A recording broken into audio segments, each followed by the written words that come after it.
Bringing in 2 loads of class 1 structural fill. This makes, we brought 3 the other day, so this makes 5.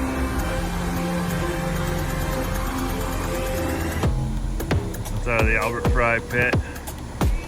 Granite, it's the same stuff I'm standing on.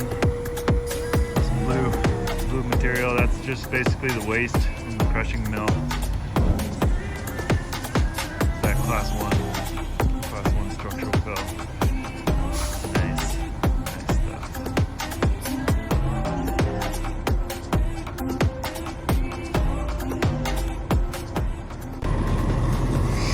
Then we're rolling it in with that sheep's foot roller compactor, walk behind remote control. And we got this lot graded out here. We're using our laser guided grading system, and we got this whole drain portion here perfectly level with the laser beam. We got the Kubota here taking care of mini work. We got the loader pushing it all around. So it's a really good setup right here.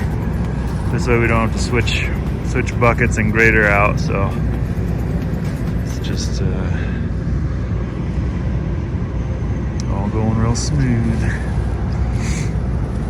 You have some groundwater right there, so that's a challenge.